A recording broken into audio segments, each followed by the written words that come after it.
맨날 달러 패권, 패권 전쟁, 뭐 말은 많이 들었는데 이게 얼마나 도대체 좋은 거길래 막 전쟁까지 하는지에 대해서 한번 알아보겠습니다.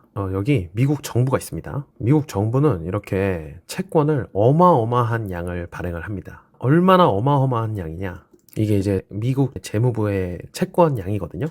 그러니까 미국이 진 빚이죠. 여기가 이제 36 밀리언 정도 되는데 단위가 이제 USD 밀리언이니까 이거를 이제 한화로 하면은 얼마냐면 5경 뭐 100조 1000조 아니고 5경 원이죠. 5경 원이 조금 안 돼요, 지금. 어마어마한 돈이죠. 근데 이제 요즘에는 이렇게 절대적인 어떤 레벨을 논하는 것 자체가 의미가 없어졌습니다. 이거 뭐 계속 올라갈 거니까. 그래서 뭘 보냐면 GDP 대비 부채 비율을 봅니다. 지금 한 120% 정도 돼 있거든요. 물론 100% 넘는 국가가 미국만 있는 건 아니에요. 일본이라든지 이탈리아, 프랑스 이런 나라도 다 100%를 넘는데 이런 국가들이 100%를 넘는 거랑 미국이 넘는 거랑은 좀 다르긴 하죠. 이탈리아는 진짜 채권 더 찍으면 국가 부도 사태가 온다고 하고 이럴 정도니까. 이제 미국은 의견이 분분하긴 하지만 그 정도는 아니거든요. 어쨌든 이게 굉장히 높은 수준입니다. 근데 만약에 미국이 패권국이 아니라고 생각을 해볼게요. 이 내수시장 안에는 기업들도 있고 은행들도 있고 연기금도 있고 가게도 있고 여러 가지가 있겠죠. 이 채권을 이렇게 내수시장에 팔아야 되거든요. 그러면 여기 있는 돈을 이런 식으로 받게 됩니다. 근데 이제 어차피 미국 정부가 채권을 찍는 이유는 사실 이쪽으로 다시 쓰기 위해 발행하는 거예요. 근데 어찌됐든지 간에 이 미국 정부가 이 돈을 내수시장에 쓰기 전까지는 여기에 있는 돈이 미국 정부로 들어간 것이기 때문에 유동성이 줄어듭니다. 그래서 경기가 하방 압력을 받게 되죠. 이걸 보고 구축 효과라고 하거든요. 이제 안 좋아진다는 뜻이에요, 그냥. 근데 이 미국은 기축 통화국이잖아요. 패권국이잖아요. 그러면 어떻게 할 수 있냐면 여기 위에는 이렇게 해외 시장이 있습니다. 이 해외 시장 안에는 각국 중앙은행, 투자은행, 연기금, 글로벌 기업, 그리고 개인들도 있고 그렇게 되겠죠. 미국은 패권국이기 때문에 이 채권을 해외 시장에서 사줍니다. 뭐 여러 가지 이유들에 의해서 사줘요. 여기를 이렇게 팝니다, 이쪽으로. 그리고 이 돈이 이렇게 정부로 넘어와요.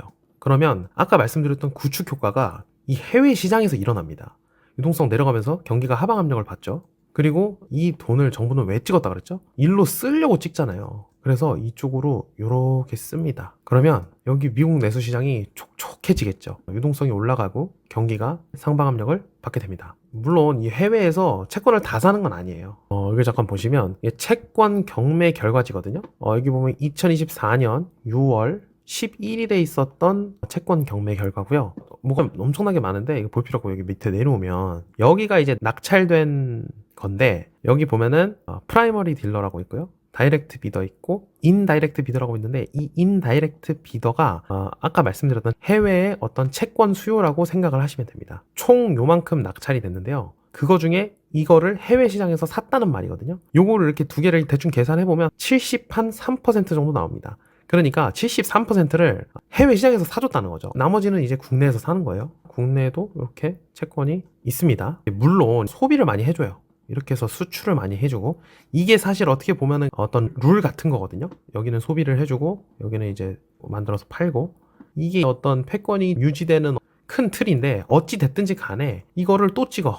그 다음에 또 팔아요. 여기서는 또 이제 돈이 들어오죠. 그럼 또 이렇게 촉촉해지고 이거를 이제 계속 하다 보면은 어떻게 되냐면 여기 위에 있는 각국 중앙은행이랑 투자은행이랑 뭐 기타 등등 연기금이랑 아니 지금 돌아가는 꼴을 보게 되잖아요. 여기만 계속 촉촉해지잖아요. 그리고 이제 이게 뭐 우리가 바꿀 수가 없을 것 같아. 그럼 어떻게 하겠어요? 그러면 여기에 있는 사람들도 여기다가 이렇게 투자를 하는 거예요. 그럼 이제 더 촉촉해지겠죠. 이게 이제 패권의 어떤 힘이라고 보시면 됩니다. 그러면 여기가 계속 촉촉해지죠. 그거에 대한 결과가 이 나스닥 차트라고 생각하시면 되는 거예요. 돈이 그냥 물밀듯이 들어오니까 기술 투자가 계속 이루어지고 이렇게 계속 우상향만 하는 거죠. 여기까지만 봐도 어지러운데 여기 하나 또 있습니다. 만약에 여기에서 위기가 터지잖아요. 예를 들어서 코로나가 터졌어. 그러면 여기에 연준이라고 하는 형님이 슥 들어옵니다. 들어와가지고 좀 위기네 이러면서 양적 완화라는 걸 해요. 양적 완화는 뭐냐면 시장에서 이런 채권들을 사주는 거거든요. 근데 이 채권들을 살 때 무슨 돈으로 살까요? 당연히 이제 디지털로 찍어냅니다. 컴퓨터에다가 그냥 이렇게 입력하는 거예요. 뭐 요즘에는 지폐를 실제로 발행하고 그러지 않죠. 이 디지털 머니로 장기채를 사면서 유동성을 공급할 건데 이 미국 연준이 여기 있는 채권을 사줄까요? 아니 당연히 안 사줍니다. 왜냐면 이 미국 연준은 이 미국 내수 시장을 위한 중앙은행이에요. 그렇기 때문에 여기 있는 장기채만 이렇게 쓱 사줍니다. 이렇게 쓱 사줍니다. 그럼 미국 내수 시장이 이제 져져 있었는데 더 촉촉해지죠. 은행이 이제 채권 많이 들고 있거든요. 은행이 이 돈을 바탕으로 대출을 쫙 합니다. 그러면서 막 유동성이 쫙 올라가요. 근데 이런 거를 하는 거를 우리 여기 힘없는 우리 친구들이 계속 보고 있잖아요. 이거를 보고 있는데 뭐라고 할 수 있을까요?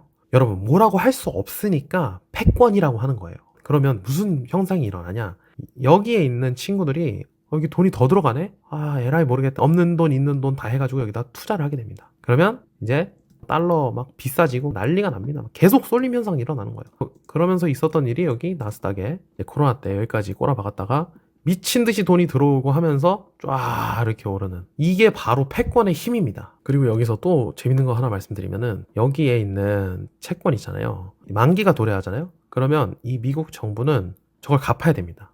근데 갚으려면 돈이 필요하잖아요. 그럼 돈이 어디서 날까요? 돈은 이제 뭐 세금을 더 걷거나 채권을 찍어야 되죠. 그러면 당연히 채권을 또 찍습니다. 채권을 쓱 찍어가지고 이걸 뭐 어디다 팔까요? 다시 여기다 다시 여기다 팔아. 이걸 다시 이렇게 해요. 다시 구축 효과는 밖에서 일어나죠. 그러고 나서 이걸 이렇게 갚는 거예요. 그 연준 대차 대조표에서는 없어지는 거죠. 이거를 계속 하고 있는 거예요. 이게 바로 패권의 힘이라는 겁니다. 재밌지 않나요?